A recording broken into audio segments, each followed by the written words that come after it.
আইপিএলের চূড়ান্ত নিলামে নাম রয়েছে সাকিব আল হাসানের। তবে শেষ পর্যন্ত দল কি পাবেন তিনি? সাম্প্রতিক সময়ে ফ্র্যাঞ্চাইজিগুলোর চাহিদা আর সাকিবের সাম্প্রতিক পারফরমেন্স বলছে এবারের আইপিএলে তার দল পাওয়ার সম্ভাবনা একেবারেই কম। চলতি মাসের শেষ সপ্তাহে হবে আইপিএলের 2 দিন ব্যাপী নিলাম।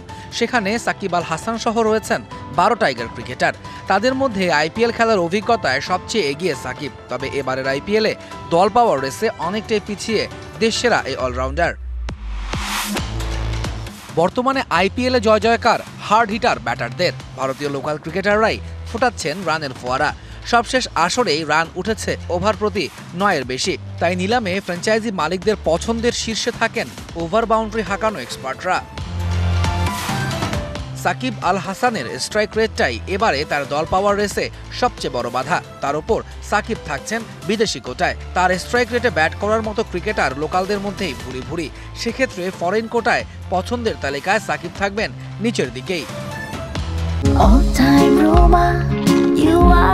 All time Roma. Taste it, love it.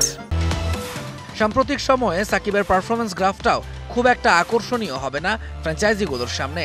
আন্তর্জাতিক টি20 থেকে এরই মধ্যে অবসরে গেছেন সাকিব, বয়সটাও 37। টাইগার জার্সি গায়ে সাকিবের সবশেষ 24 ইনিংসে 50 আছে মোটে একটা, তাও টি20 বিশ্বকাপে। সে আসরে বল হাতে 7 ম্যাচে 3 উইকেট পেয়েছিলেন সাকিব। আইপিএলে সাকিব সবশেষ মাঠে নেমেছিলেন 2021 সালে। সেখানে দেখা যায়নি পুরনো সাকিবকে। ব্যাট হাতে সুযোগ পেয়েছেন কম, তবে কাজে লাগাতে পারেননি সেটাও। বল হাতে 8 ম্যাচে পেয়েছিলেন মোটে 4 উইকেট। এই টুর্নামেন্টে সাকিবের সেরা সময় ছিল 10 বছর আগে। 2014 সালে 13 ম্যাচে 11 ইনিংস ব্যাট করে তুলেছিলেন 227 রান, উইকেট ছিল 11টা। তবে বর্তমান পরিস্থিতি একেবারেই আলাদা, আর সেটা বুঝেই নিজের ভিত্তিমূল্য কমিয়ে 1 কোটিতে নামিয়ে এনেছেন সাকিব। তবে এরপরও তার দল না পাবার সম্ভাবনাটাই বেশি। তৌহিদুল ইসলাম, ডিবিসি নিউজ ডেস্ক।